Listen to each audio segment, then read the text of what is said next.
ବାଜା ଡିଜେ କମ୍ପିଥିଲା ପରିବାର ସମସ୍ତେ ବେଶ ଖୁସିରେ ଯାଇଥିଲେ ବରଯାତ୍ରୀ। ବିବାହ ମଧ୍ୟ ବେଶ ଭଲରେ ହେଲା। ଭୋରରେ ବରକନ୍ୟାକୁ ବିଦାୟ କରିଥିଲେ କନ୍ୟା ଘର ଲୋକେ। ହେଲେ ବାଟରୁ ହିଁ ହେଲା ଅଘଟଣ। ବନ୍ଧୁକଧାରୀ ପ୍ରେମିକ ବନ୍ଧୁକ ଦେଖାଇ କନ୍ୟାକୁ ବର ସମ୍ମୁଖରୁ ନେଇ ଚମ୍ପଟ। ତରଭା ଥାନାରେ ମାମଲା ରୁଜୁ କରି ତଦନ୍ତ ଆରମ୍ଭ କରିଛି ପୋଲିସ। ବଲାଙ୍ଗୀର ଜିଲ୍ଲା ଖୁଜନପାଲି ପଞ୍ଚାୟତ ଅନ୍ତର୍ଗତ କାମାକ୍ଷୀନଗରର ହରିବନ୍ଧୁ ପୋଟେଲ ଓରଫ ରିଙ୍କୁ ବେଶ ଆଡମ୍ବରରେ ବରଯାତ୍ରୀ ଯାଇଥିଲେ। ବୌଦ୍ଧ ଜିଲ୍ଲା କଣ୍ଟାମାଲ ଅନ୍ତର୍ଗତ ବନ୍ଧପାଲି ଗାଁର ଝିଅ ରଶ୍ମିକୁ ବିବାହ କରିବା ପାଇଁ ବିବାହ ଖୁସିର ମାହୋଲରେ ସମସ୍ତ ବିବାହ ସମ୍ପନ୍ନ କରି ବିଦାୟ ଦେଲେ ବରକନ୍ୟାକୁ। ଆସିବା ବାଟରେ କିନ୍ତୁ ଘଟିଲା ଅଘଟଣ। ବରଙ୍କ ଗାଡିକୁ ଅଟକାଇ ବନ୍ଧୁକ ଦେଖାଇ 3 ଜଣ ଯୁବକ ନବବଧୂକୁ ନେଇ ଫେରାର ମାରିଲେ। କେହି କିଛି ବୁଝିପାରିଲେ ନାହିଁ, କେହି କିଛି କରିପାରିଲେ ନାହିଁ, କାରଣ ଯୁବକଙ୍କ ହାତରେ ରହିଥିଲା ବନ୍ଧୁକ।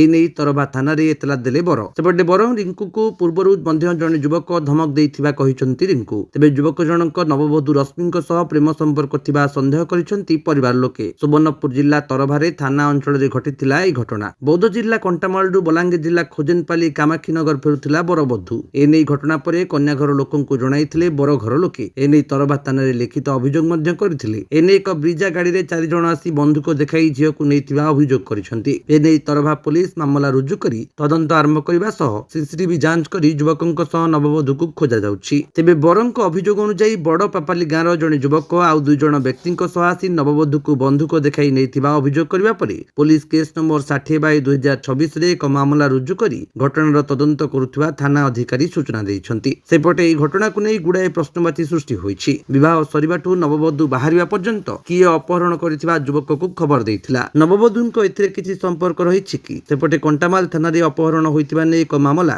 କନ୍ୟାଘର ଲୋକେ ଲିଖିତ ଅଭିଯୋଗ କରିଥିବା ସୂଚନା ରହିଛି। ରହସ୍ୟ ଭିତରେ ଏବେ ନବବଧୂକୁ ପ୍ରେମିକ ବର ସମ୍ମୁଖରେ ଅପହରଣ କରିଥିବା ଘଟଣା। ସେପଟେ ବରପକ୍ଷ ଲୋକ କନ୍ୟାଘର ଲୋକଙ୍କୁ ସମସ୍ତ ଖର୍ଚ୍ଚର ଭରଣା କରିବା ପାଇଁ ଦାବି କରିଛନ୍ତି। ଦେଖାଯାଉ ପୋଲିସ ତଦନ୍ତ ପରେ କଣ ସାମ୍ନାକୁ ଆସୁଛି। ଆମେ ବରାତରୁ 5:30 ବଜେ ଫିରଲା ବେଲେ କଣ୍ଟାମାଲରୁ ବଲାଙ୍ଗୀରରୁ କଣ୍ଟାମାଲ ଯାଇଥିଲୁ ଆମେ ବରାତ। ସିଆଡ଼ୁ ଆସିଲା ବେଲେ ଆମକୁ ସେ ବାଟେ ଗୋଟେ ପୁଲିଆଟେ ପଡ଼ସି ବେଲେ ସେ ପୁଲିଆରେ ଓଭରଟେକ୍ କଲେ ଗାଡ଼ି ଆମକୁ। ଅଧା ଗୁନେ ଆମେ ଡାଉଟ୍ ନାଇଁ କରୁଥି ଯେତେବେଲେ ଆମକୁ ସେ ଆମର ବାଟା ଟର୍ଣ୍ଣିଂ ଜାଗାରେ ଗୋଟେ ଖାଲ ଜାଗା ଥିଲା, ସେ ଜାଗାରେ ଆମକୁ ଅଟକେଇ ଦେଲେ। ତରଭା ଜାଗାରେ ଗୋଟେ ସେଟା ଗେଟ୍ ସର୍ଭର ବୋଲସନ୍ ସେ ଜାଗା ଟର୍ଣ୍ଣିଂରେ। ଆର୍ ଗନ୍ ଦେଖାଲେ ଆରୁ ସେ ଯାହାକେ ମୁଇଁ ବିହା ହେବାର ଥିଲା ରଶ୍ମି ବୋଲସନ୍ ସେତାକେ ନେଇ ଗଲି। ହଁ ସେ ବନ୍ଧୁକ ଦେଖିକରି ଜୋର ଜବରଦସ୍ତି ଘିଚି ଘିଚି ନେଇଗଲା। ସେ ପହଲା ଆଇଲେ ଗେଟ୍ ଖୁଲ ବୋଇଲେ ଗୁଟେ ଗେଟ୍ ଖୁଲି ନି ପାରିଲେ ଯେ ମୋର୍ ଆଡ଼ଟା ସବୁ ଆଡ଼ଟା ଖୁଲୁଥିଲା। ମୋର୍ ଆଡ଼ଟା ଖାଲି ଗୁଟେ ଆଡ଼ଟା ଲକ୍ ହେଇତା ବେଲେ ଖୁଲୁଥିଲା ଯେ ସାଡ଼ୁ ଖୁଲିଦେଲା ଆର୍ ମତେ ଘିଚି ନେଇଗଲା ବାହାରକେ। আর মুই যাহাকে বিয়া হবার রশ্মি বলছুন সেটাকে ঘিচি ঘিচি নেইগলা। হ্যাঁ বন্ধুক দেখে ঘিচি ঘিচি নেইগলা। সে মানে ব্রেজা হোয়াইট ব্রেজা গুটেরে 4 লোক থিলে। ড্রাইভর থিলা আরু সে মানে 3 লোক থিলে। সে মানে নাই নাই সে একলা ধরতিলা। সেটা না কানা গুটে কহসন যে নাই না মই হেটা নি জানি। ତମର ଯେତେବେଳେ ଠିକ ହେଲା ତମର ତ ସାଙ୍ଗେ କଥାବାର୍ତ୍ତା କରିଥିବ ନା? ହଁ ବୋଲେ ହେନ୍ତା କିଛି ଜଣା ନାଇଁ ପଡିବ? ହଁ ସେ ପିଲା ମତେ ଆଗରୁ ଧମକି ଦେଇଥିଲା ଗା। କାଁ ବୋଲଥିଲା? ଧମକି ଦେଇଥିଲା ତେ ବିହା ହେଇନି ପାରୁ ଦେଖ ତିନା ବୋଲଥିଲା।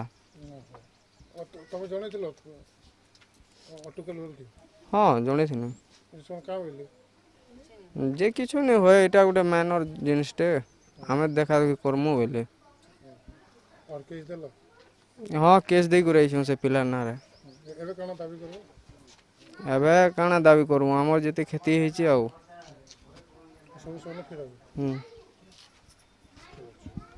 ବଲାଙ୍ଗୀରରୁ ଅଞ୍ଜୁ ପୃଷ୍ଟିଙ୍କ ରିପୋର୍ଟ, ବିଶ୍ୱବିଜୟୀ ନ୍ୟୁଜ ଓଡ଼ିଶା।